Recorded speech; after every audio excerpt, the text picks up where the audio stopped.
10. Arafatda ma'rifatga Allohni tonishga yuzlanish. Haj Arafatdir. Zulhajjining 9-kuni quyosh ko'tarilgandan keyin u ma'rifatning bo'shki bo'lgan Arafatga qarab yo'lga chiqishing kerak. Mumkin bo'lsa, u yo'llarga yalang'oyoq chiq. Putingning izi Payg'ambar alayhissalomning oyoq izlarini izlab mangsun. Arafatga chiqqaningda o'zingni xuddi jannatini yo'qotib qo'ygan bir odamdek his qilishing kerak. Unutmag'inki, tug'ilgan vaqtingda pok-pokiz eding, sop eding, ya'ni jannat sen eding. Allohga bergan ahdingni keyingi zamonlarda buzding. Sopliqing yo'qoldi. Kirlanding, buzulding, o'zingga yotlashding. Haqiqatga qarshi yotlashding. Allohga va mavjudotga yotlashding. Bu yotlashish seni o'zing bilan chiqisholmaydigan bir qildi. O'zing bilan faqat kelisholmading. Shuning uchun kelgusi qayg'uluq, o'tmishing hasratlik edi. Xotirjamlik va hurriyatingni yo'qotgan eding. Bularni yitirib qo'ygan kishi bir qo'rqinchli qimmat yo'qotishga uchraydi. E'tirof qilginki, sen shundoq bo'lding. Qimmatlaring osti-usti bo'ldi. Bundan keyin sening ko'zingga qimmatsiz qimmatlikka, past bo'lgan yuksak bo'lganga, vaqtliq bo'lgan mangulik bo'lganga, yolg'on haqiqat bilan yer almashtirdi. Dunyoni qo'lga keltirish uchun oxiratni berding. Hissiyotingga sodiq qilish uchun oshiqingga ihonat etding. Ishki his tuyg'ularingning to'ymas kelkuniga el bo'lib o'zingga yomonlik qilding. O'z nafsingni rozi qilish uchun Allohni norozi qilding. Bütün bulardan keyin bir vayroni kabi kirib turding Arafat. Ma'rifatning to'pilikining etaklarida. Allohmu sendan dal mushuni kutib Gunoh qilmasligingni emas, tavba qilishingni kutib Mukammallashishingni emas, balki yetarsiz ekanligingni e'tirof qilishni kutib Ümidsizlanish emas, balki bo'sog'isiga bosh qo'yib yosh to'kishingni saqlayotdi. Gapning rostini aytganda, farishtaga aylanib ketishingni emas, inson bo'lishingni kutib Hammadan bekrak o'z yuz ko'zing bilan yangidan tonishib chiqishingni, yotlashib ketgan haqiqatni yangidan tushunishingni, tabiating bilan yangidan uchrashishingni, vicdoning bilan qaytadan ko'rishishingni kutayotgan edi. Chunki bu yer Arafat. Arafat tonish ma'nosiga ega ma'rifat degan so'z tumuridan turlangan bir ismdir. Toniydigan va ishlatib kelayotgan arif, ma'rifat, irfon, ma'ruf, ma'rif hammasi o'xshash ma'noga tava so'zlardir. Ma'rifat bilishdan ustun turadigan bir narsadir. Har ma'rifat bilishnimi o'z ichiga oladi. Ma'rifat bir narsaning javhirini tonish, sirg'i erishish, mohiyatini tushunish demakdir. Narsa va mavjudotlarni asli holati bo'yicha bilib olish. Bizning demoqchi bo'lganimiz ma'rifat dal buningdan iboratdir. Olamlarga rahmat qilinib avatilgan Payg'ambar alayhissalom har doim: "Ey Parvardigorim, sen menga har narsani qandoq bo'lgan bo'lsa, shu peti o'z haqiqati bilan ko'rsatgin" deb duo qiladi. Mana shu vaqtlarda ustida dasab turayotgan Arafat ma'rifat yeridir. Odam o'z haqiqatini, ojizligini, yetarsizligini, chek-chegirsini u yerda toniydi. Odam Arafatda inson bo'ldi. Senmi odam o'g'lisan, o'zing bilan tonishishga kelding. Hikmatning eng to'liq formulasi budur. O'zini bilgan Rabbini toniydi. Agar o'zingni bilsang, senmi Rabbingni bilalaysan. Rabbingni bilib qolmasdan mavjudotni, insonni, do'stni, dushmanni, ulug'ni, pastni, mangulikni, vaqtliqni to'niysan.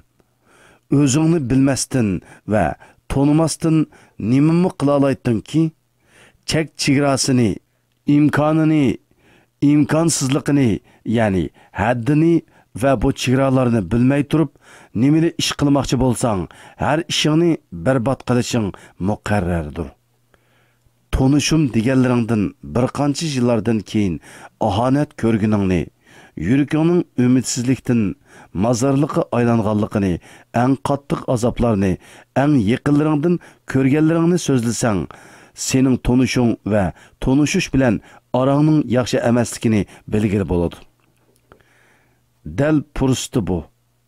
Endi tonuşush bilan tonuşib chiqsan. Chunki bu tuproqlar sen o'tkazayotgan Arafat kuni irponni o'rgatgan ma'rifat diyori Arafatdir. Arafat faqat tonushish yerli emasdir.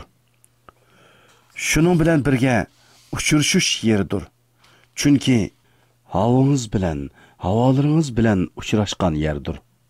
Havo onimiz faqat bir umrlik hamrohli emas, balki jon yo'ldoshi, bir yo'l do'sti, bir kurashchi do'st, bir yurak do'stdir. Yo'qtib qo'ygan necha yuraklarni oldi bilan o'z yuragingni Arafatda tepib olasan. Havo sening qo'rshavingdir. Qo'rshaving ya'ni ham jahannaming ham jannatingdir. Beg'ishlashga turish. Vaqfa o'zidilla turish degan ma'noni ifodalaydi. Undaqda vaqfga turish ya'ni Arafat tig'ida belgilangan muddat ichida turish, duo qilish, namoz o'qish degan ifoda xato emasmi? Yo'q, undaq emas. Aksicha, masalaning markaziy nuqtasiga diqqatimizni tortadigan bir ifodadir. Vaqfa beg'ishlashga turish deganlikdir.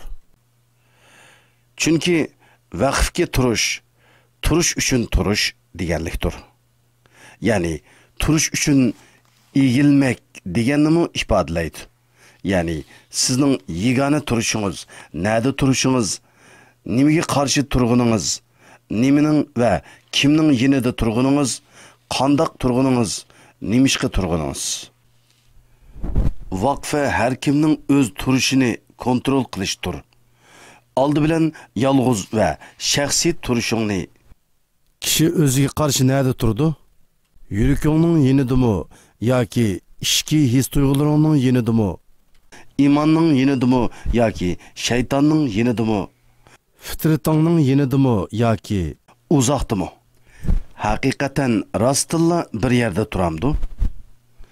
Yoki bo'lmasa o'zib yurib liniyasini yo'qotgan, roli sunib ketgan, dengizning bo'ron chapqinlarida qolgan bir kemidek u yerdan bu yerga surilib suv cho'kib ketishni saqlayotamdi. Bir yerda turgan bo'lsa, nimishqa u yerda turdi? Turgan yerini o'zi tanladimi yoki boshqa biri tarafidan bekitilganmi? Tasodifiy u yerda turdingmi yoki bilib turdingmi? Ya'ni turgan yerining orifimi? Yana biriga kishining jamoat bilan turishi lozim. O'zidan boshqalar bilan turishi lozim. Undaqda bu qandoq turish?